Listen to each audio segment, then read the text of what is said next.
Allen's POV. Hindi ko magalaw ang katawan ko. Nakaratay ako dito sa ospital. Gustuhin ko man na malaman ang kalagayan ni Sofia ay wala ni isang dumalaw sa akin. Kaya mas lalo akong kinakabahan. Nais ko talagang malaman kung okay lang ba sila ng baby ko. Miss, pwede ba akong lumabas para puntahan si Sofia? Tanong ko sa nurse. Sorry po Sir Pogi, pero hindi po kayo pwedeng lumabas ngayon. Kailangan niyo po munang magpagaling, sagot niya sa akin. Alam ko miss, pero kailangan kong malaman ang lagay ni Sofia. Saad ko pa sa kanya. Tulog pa po siya, marami ang nawalang dugo sa kanya. Sa ngayon po'y under monitoring pa rin po siya, sagot niya sa akin. Kahit papaano ay nakahinga naman ako ng maluwag dahil ligtas siya. Sa dami ng pasana na natamo ko ay alam ko na matatagalan pa akong gumaling. Kaya sa ngayon ay sa iba muna ako magtatanong tungkol sa kalagayan niya. Lumabas na ang nurse kaya hindi ko na naitanong ang kalagayan ng anak namin ni Sofia. So all this time ay alam na niya na hindi niya ako kapatid. Nasaktan ako pero pilit ko na lang iniisip na baka may dahilan siya. Sila ni kuya. Hindi ko rin naman sila masisisi sa nangyari. Hindi ko naman nararamdaman na hindi ako mahal ni mommy. Katunayan ay kaming dalawa ang mas malapit. Kaya hindi ko kayang tanggapin sa sarili ko na ang babaeng minahal ko at pinapahalagahan ko ay kasinungalingan lang pala. Bumukas ang pinto at pumasok si Kuya Garrett. Gising ka na pala? Kamustang pakiramdam mo? Tanong niya sa akin at nakikita ko sa mga mata niya ang pag-aalala. How is Sofia, kuya? Unang lumabas sa bibig ko. Under monitoring pa siya. Masyadong maraming dugo ang nawala sa kanya. Ang baby namin? Anong nangyari sa baby namin? Tanong ko sa kanya. Sorry, pero wala nang baby niyo. Sagot niya sa akin kaya biglang gumuho ang mundo ko. Nagunahang pumatak ang mga luha ko. Nasasaktan ako. Sobrang sakit ng puso ko ngayon. Kasalanan ko to kuya. Wala man lang ako nagawa para sa kanila. Umiiyak na sigaw ko. Huwag mo sisihin ang sarili mo, Allen. Alam natin na hindi mo yung kagustuhan. Masyado pang mahinang kapit ng bata sa tiyan niya. At doon talaga si Sofia napuruhan. Sagot niya sa akin. Eto na ba ang kabayaran sa lahat ng ginawa ko sa inyo, kuya? Tanong ko sa kanya. Don't say that. Kagaya ko'y biktima ka lang din. Hindi natin kagustuhan ng lahat. Sagot niya sa akin. Bakit mo tinago sa akin ng totoo? Dahil para sa akin kapatid kita at hindi yun kailanman magbabago. Hindi man tayo magkadugo para sa akin, ikaw pa rin ang kapatid kong si Allen. Alam ko na naging mahirap sa iyo ang lahat, lalo na pagdating kay Sofia. Sabi niya sa akin. He's right, sobrang hirap. Mahirap pigilan ng puso ko na siya lang ang sinisigaw. Ibaling ko man sa ibang pagmamahal ko, ay sa kanya pa rin talaga ang puso ko. Huwag kang maniwala sa sinasabi sa'yo ng patay ng parents mo. Kailangan mo pa rin na alamin ng totoo kung talagang mahal mo si Sofia. Saad sa akin ni Kuya Garrett bago siya lumabas sa silid ko. Naiintindihan ko ang sinasabi sa akin ni Kuya pero paano ko sisimulan? Paano ko bubuuhin ang sarili ko ngayon? Nasasaktan ako sa pagkawala ng anak namin pero alam ko na mas masakit ito para kay Sofia. Halos 1 buwan akong nagstay dito sa ospital. Si Sofia naman ay nakauwi rin kaagad. Minsan ay dinadalaw ako ni Kuya pero never akong dinalaw ni Sofia. Galit ka ba sa akin? Tanong ko sa larawan niya na nasa wallet ko. Ngayon na ako lalabas at doon ang diretso ko sa condo unit ko. Sa ngayon ay wala na akong lakas ng loob na humarap kay Sofia kaya mabuti na rin na hindi siya dumalaw sa akin. Pagpasok ko sa unit ay kagaya pa rin ito ng dati na walang kabuhay-buhay. Nagkabuhay lang ito noong gabi na kasama ko siya. Aaminin ko na habang nakikipagtalik ako sa babaeng nakamaskara ay mukha ni Sofia ang nakikita ko. Sa halos lahat ng babaeng inangkin ko ay siyang nakikita ko at naging babaero ako dahil ang buong akala ko'y kapatid ko siya. Kaya ngayon ay labis ako nananabik sa kanya. Sa bawat sulok ng silid ko'y nakikita ko siya. I miss you so much, Sofia. Sad ko sa sarili ko. Wala akong stock sa ref kaya lumabas ako para pumunta sa grocery store. Nagsuot ako ng sombrero dahil maglalakad lang ako papunta doon. Malapit lang naman kaya hindi na ako nagdadala ng sasakyan. Habang nag-iikot ako sa may grocery store ay may nakita akong mag-asawa. Buntis ang babae at todo alalay sa kanyang asawa nitong lalaki. Bigla ako nalungkot dahil iniisip ko na ganito rin siguro kami ni Sofia kung hindi lang na walang anak naming dalawa. Aalagaan ko rin siya. Hindi ko na malayo na umiiyak na pala ako. Kaya ang bilis kong tinuyong mata ko. Kinuha ko ng lahat ng kailangan ko. Pagkatapos ay nagbayad na ako sa cashier. Naglakad ulit ako pauwi sa kondo ko. Pero habang kapapasok ko pa lang sa loob ng elevator ay pumasok din si Sofia kasama si Rafi. May kung anong kirot akong naramdaman sa puso ko. Ngayon na wala ng dahilan para maging maayos kami ni Sofia ay alam ko na kaya niya akong kalimutan at ipagpalit sa iba. Hindi ko pa naman floor ay lumabas na ako para akong mawawala ng hininga. Hindi ko kaya na marinig na masaya siyang nakikipagkwentuhan sa iba. Higit sa lahat ay isasama pa niya ito sa unit niya. Gumamit ako ng hagdan paakyat sa palapag ng unit ko. Tito Allen! Nagulat ako dahil nandito pala si Hope. Hi baby, nakangiting bati ko sa kanya. Dinalaw namin si Sofia. Tara sa loob, sumabay ka na sa amin kumain. Saad sa akin ni Maria. Salamat pero kumain na ako sa labas, tanggi ko sa kanya. Sige, nakangiting saad niya bago ulit pumasok sa unit ni Sofia. Ako naman ay nagpatuloy na maglakad, papunta sa dulo sa mismong unit ko. Inayos ko mga pinamili ko. Nang matapos ko na itong ayusin ay magpapahinga na muna ako. Habang nakaupo ako dito sa couch ay naisip ko na umalis na dito sa unit na ito. Gusto kong mabuhay na galing mismo sa katas ng pinaghirapan ko.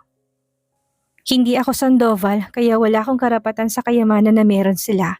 Buong linggo akong hindi lumabas sa unit ko. Iniisip kong dapat kong gawin.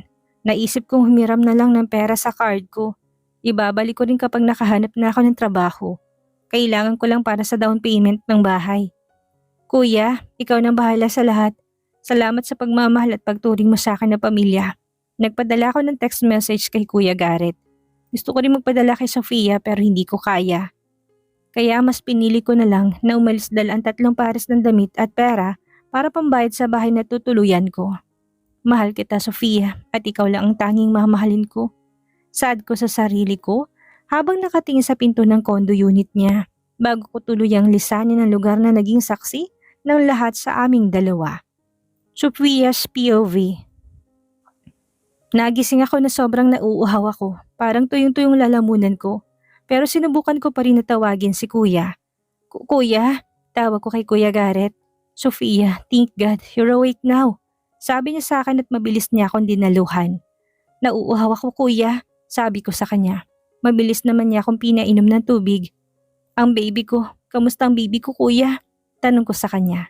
Hindi siya nagsasalita at nakatingin lang siya sa akin. Kaya bigla akong kinabahan dahil nakikita kong lungkot sa mga mata niya.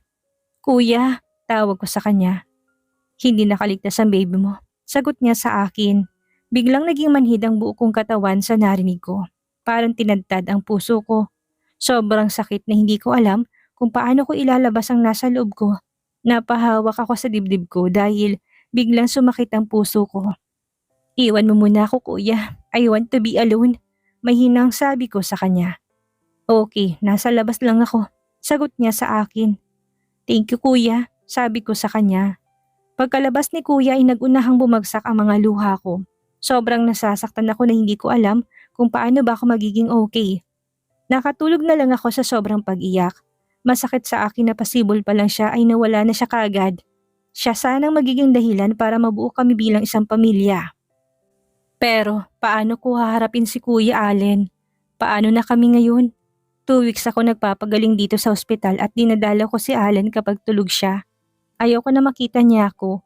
Hindi ko kayang humarap sa kanya. Sinisisi kong sarili ko dahil alam kong nasaktan na rin siya. Tuwing nakikita ko siya'y umiiyak ako. Sobrang dami ng mga pasa niya sa katawan niya at alam ko na nahihirapan siyang igalaw ang katawan niya. Mabuti na lang dahil walang naging pinsala sa internal niya. Mahal kita Allen. Malungkot at sobrang sakit. Sobrang sakit na nawalang anak natin. Umiiyak na kausap ko sa kanya. Kabisado ko ng oras ng gising niya kaya mabilis na akong lumabas sa silid niya. Ngayon na rin kasi ako uuwi sa kondo ko. Nais sana ni Kuya na doon ako pero mas gusto ko na mag-isa ngayon. Mahigit 1 linggo rin ako nagmukmuk dito sa room ko. Wala akong ganang lumabas. Hanggang sa nakatanggap ako ng tawag mula kay Rafi. Tapos ng isang branch ko. Sige, doon na lang tayo magkita. Sagot ko sa kanya. Naligo ako at inayos kong sarili ko. Hindi ako pwedeng maging malungkot o mahina sa harapan nila. Gusto ko na maging okay. Pagod na ako umiyak dahil alam ko na hindi magugustuhan ng anak ko na ganito ako. Sa loob ng maraming araw na nasa loob lang ako ng kondo ko, masaya ako dahil magandang kinalabasan ng shop ko. Kumain kami sa labas at kasama ko si Rafi. Siya ang lagi kong kasama dahil gusto raw niya na masiguradong maayos ang gawa nila bagong opening ko. Kapag nasa labas ako'y nakakalimutan kong lungkot ko dahil hindi pinaparamdam sa akin ng mga kasama kong mag-isa ako. Pero walang pagbabago tuwing nakakauwi na ako at nasa loob ako ng unit ko. Kinakain pa rin ako ng lungkot. Sofia, dito kami sa unit mo. Nagdala kami ng pagkain. Sabi sa akin ni Ate Maria. Okay po ate, pauwi na rin po ako. Isasama ko na lang po si Rafi dyan. Sagot ko sa kanya. Okay sige, aniya sa akin. Sa kondo ka na kumain, nakangiting sabi ko kay Rafi. Okay, nakangiting sagot niya sa amin. Natigilan ako habang papasok kami sa elevator, pero hindi ko pinahalatang napansin ko siya. Miss na miss ko na siya at gusto ko siyang yakapin, pero pinigilan ko sarili ko. Hindi ko inaasahan na lalabas siya kagad kahit na hindi pa namin floor. Nakatingin lang ako sa likuran niya, hanggang ngayon ay naamoy ko pa rin ang pabango niya. Are you okay? Tanong sa akin ni Rafi. Oo, okay lang ako, sagot ko sa kanya. Pagdating namin sa unit ay niyakap ko si ate ng mahigpit. Alam ko na masakit pero alam ko rin na kakayanin mo. Hindi ka nag-iisa, nandito kami para sa'yo. Sabi niya sa akin. Thank you po ate. Kain na tayo. Niyaya ko si Allen pero ayaw naman niya. Hindi na ako nagbigay ng komento at kumain na lang kami. Hindi naman sila nagtagal dahil umuwi rin sila kaagad. Habang nakahiga ako sa kama ko ay iniisip ko si Allen. Ano kayang ginagawa niya ngayon? Kumain na kaya siya? Tanong ko sa sarili ko dahil nais ko malaman. Dumaan pang mga araw at mas lalo ko siyang namimiss. Ilang beses ako nakatayo sa labas ng unit niya. Lagi kong pinipigilan ang sarili ko. Kagaya na lang ngayon, nandito na naman ako. Nataranta ako dahil bigla na lang tumunog ang pinto niya kaya mabilis ako nagtago. Lumabas siya. Nakasuot siya ng t-shirt, short sleepers at nakasombrero rin siya. May dala siyang isang paper bag. Kaya nagtataka ako dahil itong unang beses na ganitong suot niyang damit. Nang makasakay na siya sa elevator ay kagad akong lumabas sa pinagtataguan ko. Umuwi na ako sa unit ko. Pero nang kunin kong phone ko ay nagtataka ako dahil sa dami ng missed calls sa akin ni Kuya Garrett. Kaya mabilis ko siyang tinawagan para alamin. Sa tingin ko kasi importante ang nais niya sabihin sa akin. Hello kuya, ang dami mong Nasaan ka ngayon? Bungad na tanong niya sa akin. Nasa kondo ko kuya. Pwede mo bang puntahan si Allen sa unit niya? Umalis siya kuya. Actually kakaalis lang niya. Sabi ko kay kuya. Shit, nag-usap ba kayo? May problema ba kuya? Tanong ko sa kanya dahil kinakabahan ako bigla. Aalis siya. At base sa text message niya wala na yata siyang balak na bumalik. Sabi niya sa akin kaya natigilan ako. No kuya, hindi pwede. Hindi niya ako pwedeng iwan. Sigaw ko't mabilis akong lumabas sa unit ko para sundan siya. Parang gusto ko nang sirain ang pindutan ng elevator dahil nagmamadali na ako. Hindi ko na binigyang pansinan sa kabilang linya pala si Kuya Garrett. Hanggang sa nawala na lang ang tawag. Pagdating ko sa lobby ay wala na siya. Kuya Vin, nakita mo ba si Kuya Allen? Tanong ko sa guard. Kanina pa siya sumakay sa jeep. Katunayan ay ngayon ko lang siya nakitang sumakay sa jeep. Hindi niya ginamit ang sasakyan niya. Tuwing aalis siya, naglalakad na lang din siya palagi. Sagot niya sa akin. Salamat po. Sagot ko sa kanya at mabilis akong bumalik sa unit niya.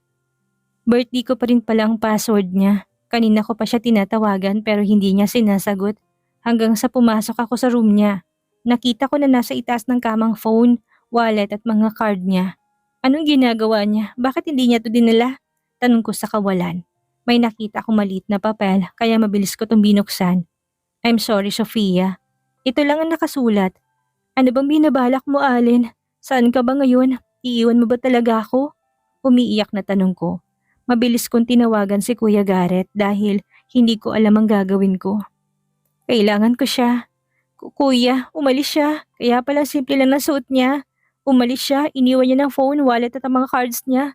Kuya, hanapin natin siya. Hindi niya ako pwedeng iwan. 12 years na ako nagtitiis at ayoko na masayang na naman ng mga taong lalayo siya. Mahal na mahal ko siya, kuya. Parang bata akong umiiyak habang kausap ko si Kuya Garrett. Kumalma ka lang. Ipapahanap ko siya. Hindi ka niya iiwan. Hahanapin ko siya kahit saan pa siya magtago. Sabi sa akin ni kuya. Umiyak ako ng umiyak, hindi ko kaya. Hindi ko na kaya pang mawala siya at iwan ako. Naniniwala ako na totoong sinabi niyang mahal niya ako. Kung hindi niya ako kayang ipaglaban, ay akong lalaban para sa aming dalawa. Hindi mo ako pwedeng iwan, Allen. Hindi ako papayag na iwan mo ko. Hindi ko hahayaan na mawala ka sa buhay ko. Hahanapin kita. Umiiyak na saad ko sa sarili ko. Allen's POV. Napadpad ako dito sa Batangas. Hindi man ganun kalayo sa kanila ay alam ko na mas mabuti na dito na lang ako. Naghahanap ako ng bahay o silid na pwede kong marentahan. 1,500 ang upa kada buwan, iho. May 1 month advance at 1 month deposit. 500 naman para sa kuryente at tubig. Sad sa akin ng landlady. Sige po, ito po yung bayad.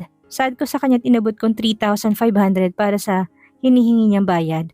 Salamat, iho. Maiwan na kita at ako'y marami pang ginagawa. Sad niya sa akin. Ngumiti na lang ako sa kanya. Nagpapasalamat naman ako dahil may maayos itong higaan. Maliit lang pero malinis naman to. Kaya pwede ko nang pagtiyagaan sa ngayon. It's okay, Allen. You can do this. Sad ko sa sarili ko. Kailangan ko magpahinga ngayon at bukas na lang ako maghahanap ng trabaho. Habang nakahiga ako'y nakatitig lang ako sa lumang kisame. Mainit at wala akong electric fan. Tumayo ako at naghanap ng pwede kong gamitin na pamaypay. Sino ba ako? Saan ba ako nagmula? Tanong ko sa sarili ko. Gusto kong malaman, gusto ko na maging buo ang sarili ko. Mahirap o mayaman ay walang problema sa akin. Tatanggapin at yayakapin ko ang saan man ako nanggaling. Alam ko na magagalit sa akin si kuya dahil umalis ako. Nahihiya ako sa mga ginawa ko, lalo't hindi naman ako isang Sandoval. Ang lahat ng meron ako hindi naman akin. Wala akong kayang ipagmalaki. Wala, lalo na kay Sofia. I missed her so much. Pero alam ko na kailanman, hindi kami pwede. Sa loob ng maraming taon ay naging makasarili ako. Pero ngayon ay gusto ko na maging maayos siya. Gusto ko na mapunta siya sa lalaking nararapat sa kanya. Dahil alam ko sa sarili ko na hindi ako yon. Mamahalin ko na lang siya at itatago dito sa loob ng puso ko. Napangiti ako nang maalala kung maganda niyang mukha. Pero bumibigat na ang talukap ng mga mata ko. Kaya hinayaan ko na sarili ko na tangahin ng antok. Kinabukasan ni maaga pa akong gumising para mag-ikot-ikot hanggang sa napadpad ako sa may pier. Nakita ko na busy mga tao at may nakita din ako na signage na naghahanap sila ng kargador. Kaya kaagad ako lumapit para magtanong. Kuya, naghahanap pa rin po ba kayo ng tauhan? Tanong ko sa isang lalaking nandoon. Ay, grabe ka naman sa akin, Pogi, kung makakuya ka. Parang hindi mo nakitang pula kong lipstick na in-order ko sa Shopee. Sad niya sa akin kaya napangiti ako. Pasensya na po, sad ko sa kanya. At ngayon naman ay may papu ka na? Oo, naghahanap pa si amo. Pero sigurado ka bang magtatrabaho ka din sa amin? Sayang kasi ang looks mo, tanong niya sa akin. Opo, sigurado po ako. Sagot ko sa kanya. Ang sayang kasi ng pogi mo, mukha pa namang mayaman. Saad pa niya sa akin. Mahirap lang po ako, pinanganak lang po ako na pogi. Pabiro na sabi ko sa kanya. O siya, sige. Kung talaga magtatrabaho ka din ay kailangan mo magbuhat. Mabigat ang mga binubuhat nila dito. Sa tingin mo ba'y kaya mo? Tanong niya sa akin. Kayang-kaya ko ho, sagot ko sa kanya. Pwede ka na magsimula ngayon, sabi niya sa akin. Salamat po. Pasasalamat ko sa kanya. Walang anuman pero pakurot nga, ang gwapo-gwapo mo naman, saad niya sa akin. Tumawa lang ako dahil ang kulit niya. Tinuruan ako ng mga kasama ko dito na dapat kong gawin. Mabibigat nga ang mga hinahakot ng mga paninda at mga padala mula sa iba't ibang lugar. Pero kayang-kaya ko naman ngayon ang unang araw ko at dahil nanibago ako yung may pag-uwi ko'y nananakit ang balikat ko. Bumili ako ng patch para lagyan ko. Bumalik na lang ang dati kong katawan at alam ko na sa una lang ito. Masasanay rin ako, bumili na lang ako ng pagkain sa labas. Magana naman akong kumain dahil masarap maglutong isang karinderyang malapit sa may pier. Dahil sa sobrang pagod ay nakatulog agad ako. Nagising ako na masakit pa rin ang katawan, naligo ako at nag-warm up. Pagkatapos para magkahanda na naman sa trabaho ko. Uminom din ako ng painkiller para sa sakit ng katawan ko. Good morning, Pogi! Bati sa akin ang nadadaanan ko. Good morning, bati ko rin sa kanila. Naglakad na ako diretso sa mga kasama ko. Mukhang marami ng tagahanga itong si Pogi, natatawang sabi ng katrabaho ko. Oo nga pero sa tingin ko bagay sila ni Melissa. Sabi pa ng isa sa kanila kaya tumawa na lang ako. May kasintahan na po ako. Sad ko sa kanila. Naku, mukhang marami na namang broken ngayon. Natatawang sad ni Brando. Sa gwapo mong yan ay imposibleng wala. Pero kapag ganyang nasa malayo baka magkagusto yun sa iba. Kaya kung ako sa'yo magsimula ka na maghanap. Sabi nila sa akin. Tumawa na lang ako kunwari. Tama naman sila. Posibleng makahanap si Sofia ng iba. Pero kahit na wala naman kaming relasyon, ay nais kong sabihin na tika na ako para wala nang lumapit sa akin. Alam ko na kaya kong pasunurin ang mga babae kung gugustuhin ko. Pero ayoko na maging babaero. Nais ko na magbagong buhay. Sobrang bilis ng mga araw at hindi ko na malayo na 1 buwan na pala ako dito sa trabaho ko. So far ay maayos naman. Hindi naman ganun kalaking kinikita ko, sapat naman siya para sa akin. Nakabili na rin ako ng mga damit ko. Hindi man katulad ng mga damit ko dati, mahalagay may isusuot ako. Day off ko ngayon, kaya naglalaba ako. Habang naglalaba ako ay biglang dumating si Melissa. Hi Allen, magandang araw sa'yo. Eto na pala yung in-order mong ulam, sabi niya sa akin habang nakayuko. Salamat Melissa, pasensya ka na nabala pa kita, sabi ko sa kanya. Okay lang, wala naman akong ginagawa ngayon. Sige alis na ako, paalam niya sa akin. Sige salamat ulit at ingat ka sa pag-uwi, sabi ko sa kanya. Salamat, sabi niya sa akin at nagsimula na maglakad. Melissa, wait lang nakalimutan mo yung bayad, habol ko sa kanya. Salamat Allen, sabi niya sa akin at kinuha niyang bayad. Ngumiti rin siya kaya napangiti na rin ako. Bata pa siya, nasa 25 years old pa lang siya. At talagang mahiyain lalo kapag binibiro siya sa akin ng mga katrabaho ko. Nang umalis na siya ay mabilis kong tinapos ang labahan ko para makakain na ako. Araw-araw ay isa lang ang nagiging routine ko at nasanay na ako. Pogi, okay lang ba na mag-overtime ka ngayon? Kasi malilate daw yung kukuha nitong mga tela. Galing pa raw kasi sa Maynila, sabi sa akin ni Mamang. Wala pong problema sa akin. Ako na pong bahala sa mga to, sagot ko sa kanya. Okay sige, ipapadala sana ito ni Madam bukas dahil kararating lang kanina. Pero kailangan na daw talaga nila kaya sila na mismong kukuha din sa atin, sabi pa ni Mamang. Inayos ko naman ang mga ito para mabilis na lang mamaya. Pero biglang may dumating na isang mini truck at nang bumaba ang driver ay parang tumigil ang mundo ko. Allen, mabilis siyang lumapit sa akin at niyakap niya ako bigla. Napatingin sa amin ng lahat ng mga kasama ko. Kaya mabilis ko siyang tinulak dahil baka madumihan siya lalo na't grabe ang pawis ko at mabahaw ako. Bakit ka umalis? Okay ka lang ba? Sunod-sunod na tanong niya sa akin. You're not supposed to be here, sagot ko sa kanya. Can we talk? Malungkot na tanong niya sa akin. I do. Allen, napalingon ako dahil tinawag ako ni Melissa.